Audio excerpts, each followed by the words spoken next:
नमस्कार, मी रिनेश रंजन. आपण पाहत आहात बातम्यांची बातमी. मंडळी, महाराष्ट्रात सध्याच्या घडीला एकच चर्चा हल्ली सुरू आहे आणि त्याच चर्चेला अनुसरून आज एक ताजी आणि नवी कोरी बातमी तुमच्यासाठी आहे मित्र. मंडळी, व्हिडिओ कुठेही स्किप न करता शेवटपर्यंत बघा, म्हणजे आपल्या इत्तमभूत लक्षात येईल. बातमी कुठली? बातमी तीच, म्हणजे राज ठाकरे आणि उद्धव ठाकरे यांच्या युती बाबतीतली. मंडळी, आपल्याला ठाऊक आहे, मराठी भाषेच्या निमित्ताने हे दोन भाऊ मागील कार्यक्रमात एकत्र एका मंचावर आपल्या सर्वांना दिसले. मुंबई आणि मराठी माणूस आजही ठाकरे परिवाराच्या मागे अगदी ठामपणे विश्वासाने उभा आहे, हे त्या कार्यक्रमातील प्रचंड गर्दीवरून आपल्या लक्षात आलं आणि अख्ख्या महाराष्ट्राला त्या गर्दीने दाखवून दिलं की आम्ही ठाकरेंच्या मागे उभे आहोत. मंडळी, आता बातमी आहे दोन भावांच्या युतीची. मुख्य विषय आगामी निवडणुकांना लक्षात घेऊन त्यावरील निकष किंवा अटी शर्ती काही दोघांच्या ज्या काही असतील जागांबाबतच्या, त्याबद्दल ठाकरे बंधूंची अधिकृतपणे युती जाहीर करण्यासाठी दिवाळीचा मुहूर्त दोघांनी मिळून ठरवलेला आहे. पुढे येणाऱ्या महापालिका निवडणुकांच्या पार्श्वभूमीवर उद्धव सेना, अर्थातच उद्धव बाळासाहेब ठाकरे व महाराष्ट्र नवनिर्माण सेना यांच्या युतीची अधिकृत घोषणा दिवाळीच्या शुभ मुहूर्तावर होण्याची शक्यता व्यक्त होत आहे. मंडळी, या दोन्ही पक्षाच्या नेत्यांमध्ये मुंबई शहरात समसमान तर उपनगरांसाठी 60 आणि 40 या फॉर्म्युल्यावर चर्चा सुरू आहे. अर्थातच 60% म्हणजे उद्धव ठाकरे आणि 40% म्हणजे राज ठाकरे. आणि सोबतच ठाणे आणि कल्याण या महापालिकांसाठी स्वतंत्र फॉर्म्युला तयार करण्यात येणार आहे, कारण तिथली परिस्थिती वेगळी आहे. या दोन्ही भागात दोघांचीही परिस्थिती अतिशय भिन्न आहे, त्यामुळे तिथे जरा वेगळं ठरवण्यात येईल. या ठिकाणी थोडा वेगळा ठराव होईल अशी माहिती पुढे येत आहे. उद्धव सेना व मनसेच्या युतीसाठी ठाकरे बंधू अगदी सकारात्मक असल्याचे चित्र हल्ली पुढे आलं आहे मित्र. आपापल्या पक्षाच्या नेत्यांना त्यांनी मुंबईतील जागांची यादी तयार करण्याचे आदेश देखील दिलेले आहेत कार्यकर्त्यांना, काही नेत्यांना त्यांच्या. सोबतच मतदार यादीवर देखील अगदी बारकाईने काम करण्याचे आदेश देखील दिले आहेत. तुम्हाला ठाऊक आहे, राहुल गांधींनी जो हायड्रोजन बॉम्ब दिला त्यामध्ये सर्व उघडकीस आला आहे, त्यामुळे जरा सतर्क झाले आहेत. दोन्ही पक्षाच्या नेत्यांमध्ये जागा वाटपाची प्राथमिक चर्चा संपन्न झाली, एक भाग त्याचा आटोपला. मुंबईतील 227 वार्डांपैकी उद्धव ठाकरे यांनी 147 जागांवर दावा केला आहे आणि मनसेला, अर्थातच राज ठाकरे यांना 80 जागा देण्याची तयारी उद्धव ठाकरे यांनी केली आहे.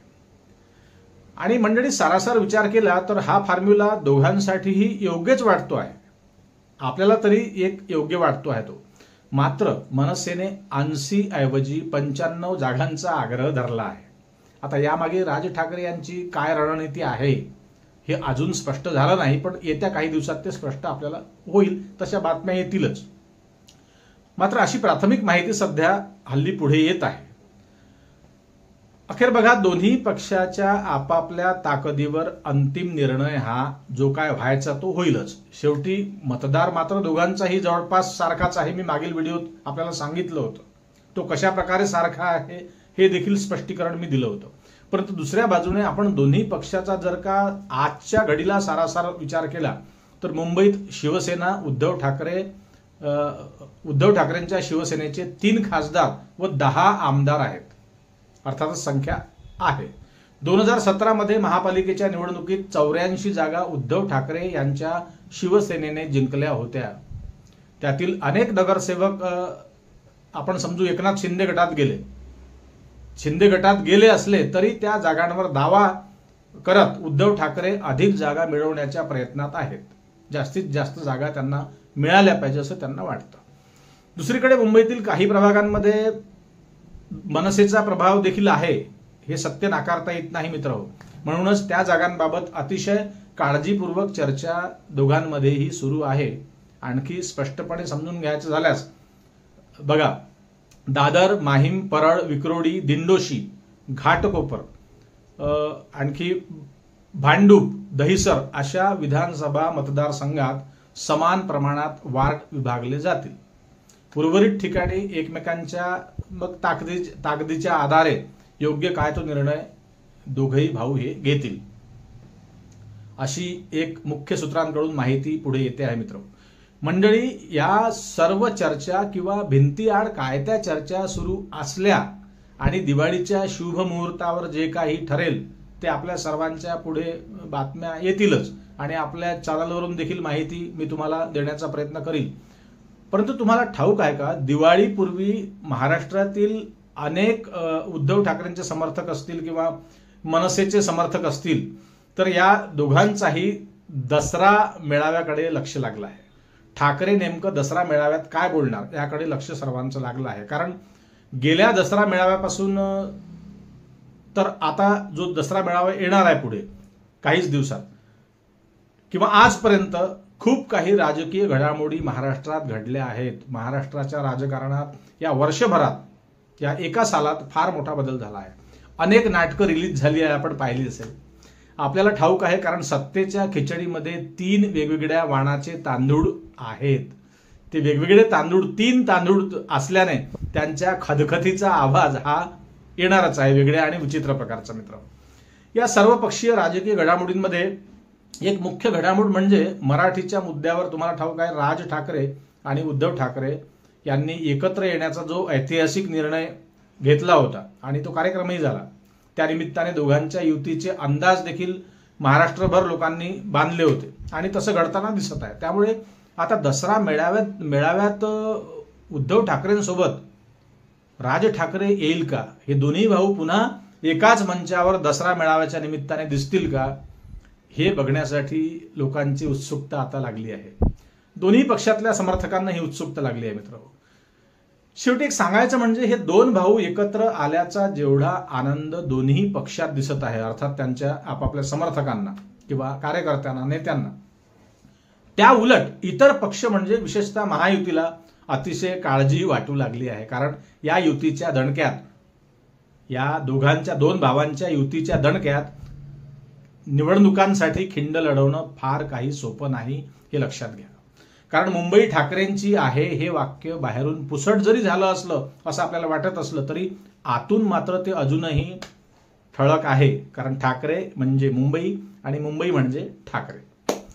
त्यानंतर दुसरी एक महत्वाची गोष्ट लक्षात घ्या मंडळी, शिवसेनेचा उद्धव ठाकरे आणि शिंदे सेनेचा जो वाद कोर्टात पोहोचला आहे त्या पक्षाच्या नावाचा आणि चिन्हाचा निकाल हा जर समजा लवकरात लवकर लागला, तो निर्णय आला आणि तो उद्धव ठाकरेंच्या बाजूने जर का निर्णय लागला तर उद्धव सेना आणि मनसेची ताकद ही, या दोन्ही भावांची ताकद अतिशय आणखी दुपटीनं वाढेल, हे देखील लक्षात घ्या.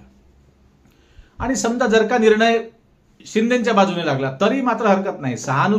सहानुभूतीची लाट ही ठाकरे बंधूंच्याच मागे दिसेल, असे अनेक राजकीय विश्लेषकांचे मत आहे मित्र.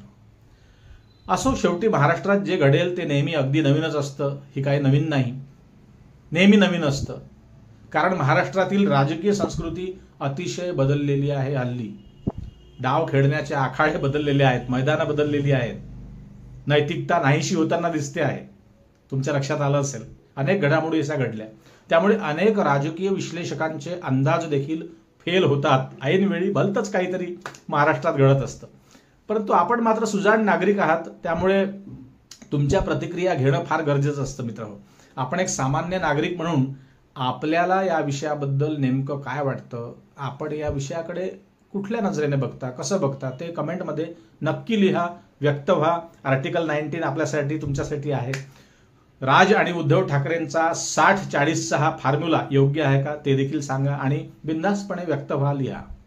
पुन्हा जाता जाता एक नम्र विनंती, रिनेश रंजन या आपल्या हक्काच्या चॅनलवर आपण हल्ली नवीन असाल तर चॅनलला सबस्क्राईब करायला अजिबातही विसरू नका, ही कळकळीची विनंती. आणि बेल आयकॉन दाबा, पुढे घंटीसारख्या दिसणाऱ्या एका आकृतीला टच करा, म्हणजे तुम्हाला नोटिफिकेशन्स आपल्या व्हिडिओचे दररोज येईल. लक्षात घ्या मंडळी, सबस्क्राईब करायला पैसे लागत नाही, फक्त आपला आशीर्वाद लागतो, आपला पाठिंबा लागतो. सोबतच जास्तीत जास्त लोकांपर्यंत हा व्हिडिओ शेअर करा. महाराष्ट्रभर हा व्हिडिओ व्हायरल करण्यासाठी प्रयत्न करा. पुन्हा भेटू नवीन विषयावर बोलण्यासाठी नव्या दिवशी नव्या दमान. तोपर्यंत नमस्कार, जय हिंद, जय महाराष्ट्र.